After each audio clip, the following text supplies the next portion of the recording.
श्रद्धालु जिज्ञासु श्रोताओं, आज जन्माष्टमी का दिन, श्री कृष्ण जी का जन्मदिन। एक साल में 24 अष्टमी आती है, लेकिन आज की अष्टमी जन्माष्टमी के नाम से प्रसिद्ध हो गई। आज के दिन श्री कृष्ण जी का जन्म हुआ और हजारों वर्ष बीत जाने के बावजूद भी इस अष्टमी को जन्माष्टमी के रूप में मनाया जाता है। जानते हैं आप कि इस अष्टमी के दिन कंस के कारागृह में एक ऐसी महान आत्मा ने जन्म लिया जिसने अपने प्रकाश से संपूर्ण जन चेतना को आलोकित प्रकाशित किया था। जब श्री कृष्ण जी का जन्म हुआ, परिस्थितियां बिल्कुल भी अनुकूल नहीं थी। बहुत विपरीत, विकट, कष्टपूर्ण परिस्थिति में श्री कृष्ण जी का जन्म हुआ। और जब उस समय की परिस्थितियों के बारे में सोचते हैं, चिंतन करते हैं, तो रोंगटे खड़े हो जाते हैं। लेकिन फिर भी ऐसी विपरीत परिस्थितियों में जन्म लेकर के भी श्री कृष्ण अमर हो गए और वे राजा नहीं थे, वे एक लोक पुरुष थे। आप और हम देखते हैं कि कितने ही लोग राज्यवंश में पैदा होते हैं, राज्य करते हैं, शासन चलाते हैं और मृत्यु आने पर चले जाते हैं। उन्हें कोई याद नहीं करता। और बहुत सारे ऐसे राजा हो गए जिनको कोई जानता भी नहीं है। अगर हम इतिहास को उठाकर देखें तो कितने राजा हुए हैं, लेकिन किसी की भी गौरव गाथा नहीं गाई जाती, किसी की पूजा नहीं की जाती। श्री कृष्ण जी की भी पूजा लोग इसलिए नहीं करते कि वे कोई बहुत बड़े राजा थे, वे कोई बहुत बड़े साम्राज्य के स्वामी थे, या उन्होंने बहुत बड़े साम्राज्य का निर्माण किया इसलिए उनकी पूजा नहीं की जाती, या उन्होंने युद्ध में विजयश्री को प्राप्त किया इसलिए भी उनको याद नहीं किया जाता। क्योंकि ये जो आधार हैं ये बहुत बौने हैं, ये सारे आधार बड़े ही तुच्छ हैं, ये बहुत क्षुद्र स्रोत हैं जो कि जरा सी धूप लगने पर सूख जाते हैं। लेकिन श्री कृष्ण जी का जीवन प्रेरणा का एक महासागर है और यही कारण है कि हजारों वर्ष बीत जाने के बाद भी उनको याद किया जाता है और बड़ी श्रद्धा से याद किया जाता है। आइए देखते हैं क्या क्या विशेषता थी श्री कृष्ण जी के जीवन में। सबसे पहली बात, वे स्नेह के प्रतीक थे, मुरलीधर थे वे। उनकी मुरली ने पूरे ही गोकुल को एक प्रकार से उल्लसित कर दिया था, उल्लास से भर दिया था। उनकी बांसुरी ही मीठी नहीं थी, बल्कि उनके जीवन का, उनके चरित्र का, उनके आचरण का, उनकी सोच का एक के कण मधुरता से भरा हुआ था। और ऐसी मधुरता थी उनके अंदर कि लोग उनके आसपास घेरा बनाकर के घूमते ही रहते थे। उनकी बांसुरी स्नेह और आकर्षण का प्रतीक बन जाती है। आप ये भी जानते होंगे कि जहां स्नेह की प्रतीक बांसुरी थी, वहीं पर दूसरे हाथ में सुदर्शन चक्र भी घूमता था। ऐसा सुदर्शन चक्र कि जिसके तेज से अन्याय करने वाले बड़े बड़े लोगों की आंखें भी चौंधिया जाती थी, कांप जाते थे वे लोग श्री कृष्ण जी के सुदर्शन चक्र से, क्योंकि श्री कृष्ण जी जानते थे कि शोषण करना, अन्याय करना जितना पाप है, गुनाह है, अपराध है, उतना ही पाप शोषण को, अन्याय को, पाप को सहन करना भी पाप है। इसलिए उन्होंने संदेश दिया कि ना तो तुम किसी से डरो, ना किसी को डराओ, किसी को गुलाम मत बनाओ और किसी के गुलाम भी मत बनो। अगर हम श्री कृष्ण जी की नम्रता को देखें तो उनकी नम्रता भी बड़ी अद्भुत थी, और यही कारण था कि वे ग्वाल बालों के साथ इतनी नम्रता के साथ रहते थे कि ऐसा लगता मानो श्री कृष्ण स्वयं एक साधारण से ग्वाले हों, और वे स्वयं भी अपने आप को गोप कहने में बड़ा ही आनंद का अनुभव करते थे। उनकी नम्रता का सबसे बड़ा उदाहरण सांदीपनी आचार्य का आश्रम, जहां पर वे रहते थे, उनका रहन सहन बिल्कुल साधारण था। जैसे दूसरे सब बच्चे थे उसी प्रकार से श्री कृष्ण जी भी रहते थे, सभी प्रकार के काम करते थे।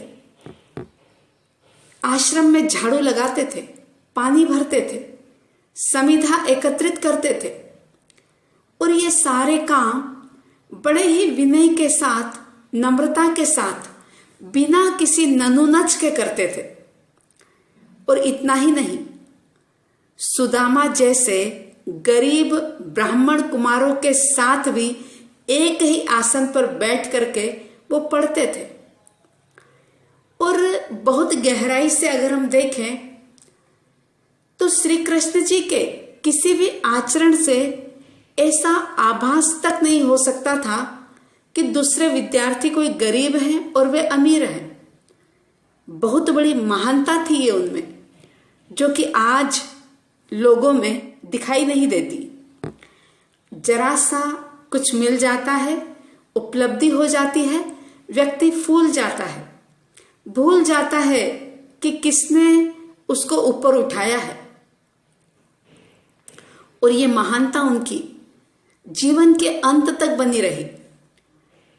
उन्होंने यज्ञ में झूठे पत्तल भी उठाए और युद्ध के अंदर अर्जुन के सारथी होने तक का उन्होंने काम किया, क्योंकि उनकी दृष्टि में कोई भी काम छोटा और बड़ा नहीं था।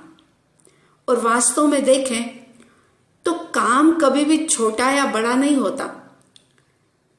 कर्तव्य का पालन करना, अपने फर्ज को अदा करना सबसे बड़ा काम है। और यही कारण है कि श्री कृष्ण जी के जीवन में हिमालय की तरह ऊंचाई थी तो सागर की तरह गंभीरता भी थी। ऊंचाई और गंभीरता, ऊंचाई और गहराई, दोनों ही चीजें आपस में विरोधी है, लेकिन उनके जीवन में ये दोनों ही चीजें थी। हम देखते हैं कि हिमालय के पास ऊंचाई है और समुद्र के पास गहराई है।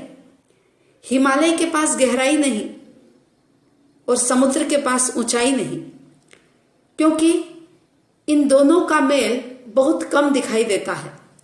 लेकिन वासुदेव श्री कृष्ण जी के जीवन चरित्र को देखते हैं तो पता लगता है कि ऊंचाई और गहराई दोनों ही उनके जीवन में थी। श्री कृष्ण जी जो कि युद्ध विरोधी विचार के संस्थापक थे। युधिष्ठिर ने जब राजसूय यज्ञ का आयोजन किया था तो उस समय उन्होंने झूठे पत्तल उठाने का भी काम किया था। और इतना ही नहीं, युद्ध ना हो इसके लिए उन्होंने भरसक प्रयास किया, दुर्योधन को समझाया, बहुत कोशिश की, बहुत उन्होंने चाहा कि युद्ध ना हो, लेकिन आखिर युद्ध हुआ। और जब वे युद्ध करने पर बाध्य हो गए तो उन्होंने, श्री कृष्ण जी ने अर्जुन का सारथी बनकर के उनको युद्ध के अंदर विजयश्री हासिल करवाई। ऐसा भी कहा जाता है कि श्री कृष्ण जी, जिन्होंने लंबे समय से चली आ रही जड़ परंपराओं को माना नहीं, क्योंकि उनके अंदर विवेक था, वे हर परंपरा को इस तरह से देखते थे कि इसका औचित्य क्या है, इसको मानना चाहिए या नहीं मानना चाहिए, यानी कि औचित्य अनौचित्य की कसौटी पर वे उस परंपरा का परीक्षण करते थे। जो लाभदायक परंपरा थी उसको उन्होंने रखा और जिससे कोई फायदा नहीं था उसको तोड़ गिराया।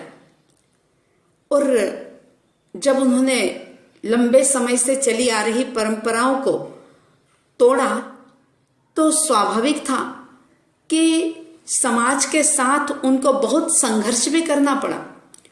और इसका ज्वलंत उदाहरण यदि हम पढ़ते हैं तो हमें पता लगता है कि उन्होंने यज्ञों का विरोध किया। जैसे परमात्मा प्रभु महावीर, गौतम बुद्ध सभी ने यज्ञ का विरोध किया, इसी तरह से श्री कृष्ण जी ने भी विवेकहीनता के साथ जो यज्ञ किए जा रहे थे उन यज्ञों का विरोध किया। जब जरासंध ने नरमेध यज्ञ करने का आयोजन किया तो श्री कृष्ण जी ने यह सवाल उठाया कि ये जरासंध जो नरमेध यज्ञ करने जा रहा है, इस यज्ञ में उन सभी राजाओं का बलिदान कर दिया जाएगा जो कि जरासंध की जेल में बरसों से बंद हैं, कैद हैं। तो उन्होंने कहा कि हमारा एक फर्ज है, हमारा एक कर्तव्य है कि हम इस अमानवीय नरमेध यज्ञ जो हो रहा है उसको हम रोकें। और श्री कृष्ण जी ने जब ये अपनी बात रखी तो उनकी इस बात को सभी ने समझा और ये निश्चित किया कि इस जरासंध के द्वारा किए जाने वाले नरमेध यज्ञ को रोकना चाहिए। भीम अर्जुन को लेकर के श्री कृष्ण जाते हैं और जरासंध का वध करके उस भयंकर नरमेध यज्ञ को वे रोक देते हैं। और दया और करुणा की दृष्टि से वे तमाम राजा जिनको कि जरासंध ने बंदी बना रखा था उनको श्री कृष्ण जी ने मुक्त कर दिया। और इतना ही नहीं, जो बरसों से ब्रज में इंद्र पूजा हो रही थी, श्री कृष्ण जी ने उस परंपरा का भी विरोध किया कि इंद्र पूजा में हजारों मन दूध दही नष्ट हो जाता है और इस प्रकार से दूध दही को नष्ट करके देश की धन शक्ति जनशक्ति का दुरुपयोग होता है। तो इस प्रकार से धन शक्ति का जनशक्ति का दुरुपयोग करके इंद्र पूजा का जो अनुष्ठान किया जाता है वो ठीक नहीं है, वो उचित नहीं है। उन्होंने घोषणा की कि इंद्र पूजा की जगह हमें गोवर्धन पर्वत की पूजा करनी चाहिए। क्यों? क्योंकि ये गोवर्धन पर्वत बाढ़ से हमारी रक्षा करता है, हमारे पशुओं के लिए चारागाह प्रदान करता है। इन सब दृष्टियों से अगर श्री कृष्ण जी के जीवन पर विचार करें तो पता लगता है कि श्री कृष्ण जी के भीतर में ऐसी क्रांतिकारी भावनाएं उछल रही थी। उन क्रांतिकारी भावनाओं की ऐसी तरंगे उछल रही थी कि उन्होंने बहुत सारी बुरी परंपराओं को, रूढ़ परंपराओं को जड़ मूल से उखाड़ा।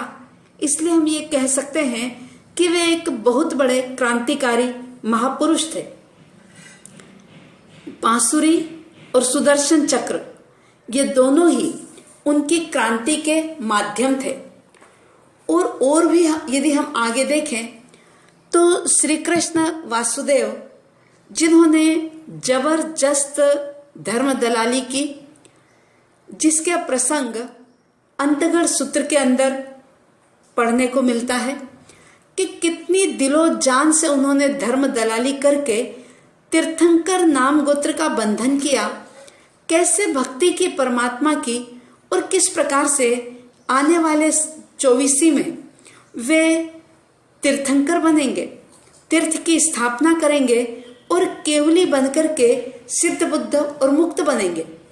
तो ऐसे श्री कृष्ण वासुदेव का आज जन्म जयंती समारोह, हम इससे एक प्रेरणा ग्रहण करें कि रूढ़ चली आ रही परंपराओं को हम सिर्फ निभाते ना रहें, बल्कि जिन परंपराओं में कोई जान नहीं रही, जो क्रियाएं बिल्कुल जड़ हो चुकी है, उनको बिल्कुल जड़ मूल से उखाड़ने की कोशिश करें और धर्म के सार को समझें।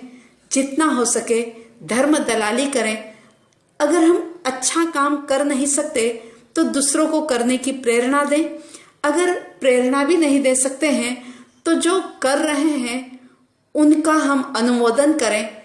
जितना जितना अनुमोदन करेंगे, जितनी जितनी शुभ कार्यों के लिए प्रेरणा देंगे, उतना उतना हमारा जीवन धर्ममय बनता चला जाएगा। तो श्री कृष्ण जी के जीवन से हम कोई भी एक संदेश ग्रहण करें। बहुत सारे जीवन उपयोगी संदेश उनके जीवन को देखने से हमें प्राप्त होते हैं और ऐसा लगता है कि जैसे सागर को गागर में भरना मुश्किल है, उसी प्रकार से श्री कृष्ण जी के जीवन में रही हुई संपूर्ण विशेषताओं को बयां करना बहुत मुश्किल है। तो जितना भी आप जानते हैं, सुनते हैं, उनमें से कोई एक सद्गुण को अपनाने का प्रयास करें, चाहे कुछ समय के लिए हो, लेकिन एक एक संकल्प करके आगामी तीर्थंकर परमात्मा का हम इस प्रकार से जन्म महोत्सव मनाएं कि जिससे हमारे कर्मों की निर्जरा हो। आप सबके भीतर में श्री कृष्ण वासुदेव के प्रति भक्ति का भाव जागे, गुणग्राही दृष्टि आपकी हो, आपके अंदर निरअभिमानता बढ़ती चली जाए।